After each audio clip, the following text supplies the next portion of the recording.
Final farewell for John Lewis, the congressman and civil rights icon buried in Atlanta. 3 former presidents there, including former President Barack Obama, who said the voting rights Lewis spent his life fighting for are once again under threat. Steve Osunsami is right there in Atlanta with the latest on this. Good morning, Steve. Good morning to you, Cecilia. There was a lot of talk here at the funeral about voting, especially in this election in November, a message Lewis himself endorsed. A young kid from Troy can stand up to the powers and principalities and say, no, this isn't right, this isn't true, this isn't just.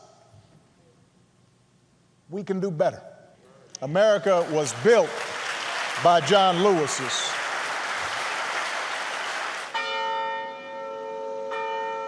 This is how America is saying goodbye to John Lewis, the civil rights freedom fighter and congressman who made good trouble a good thing. He was the great-grandson of slaves, and at his funeral in the middle of this pandemic were 3 U.S. presidents who came to pay their respects. John Lewis was a walking rebuke to people who thought, well, we ain't there yet, and we've been working a long time. Isn't it time to bag it? He kept moving.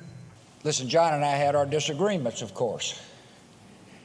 But in the America John Lewis fought for, and the America I believe in, differences of opinion are inevitable elements and evidence of democracy in action. Lewis was a lifelong public servant who once bled for the right of black Americans to vote.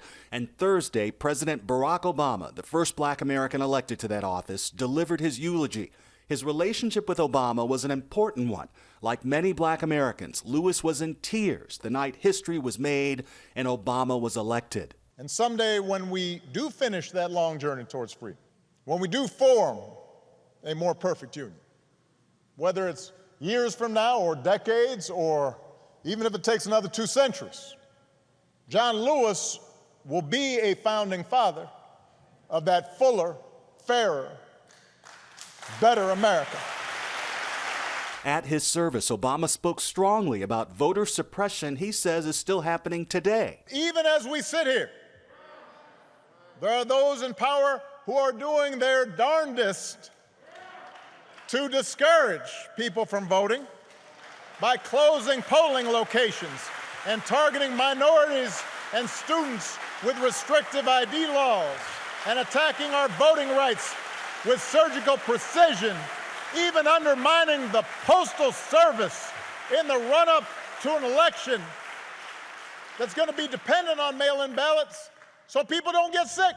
Lewis was a hero to many, including 12-year-old Tybury Faw, who he met years ago at a commemoration of the march from 1965, where Lewis nearly lost his life marching for voting rights, decades before the boy was even born.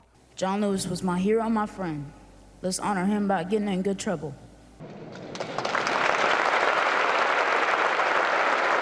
Congressman Lewis was beloved and was buried in an Atlanta cemetery founded by freed slaves who at the time had nowhere else to bury their dead with dignity, the final resting place for a man of so much purpose. Lead me home.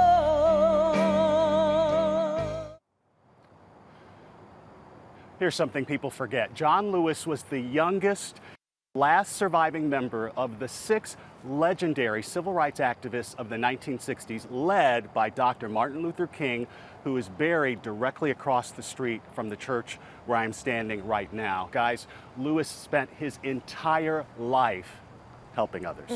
Back to you. Beautiful tribute, Steve. Thank you.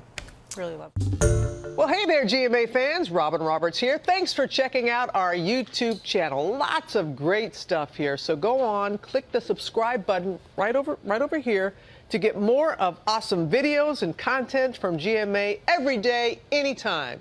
We thank you for watching, and we'll see you in the morning on GMA.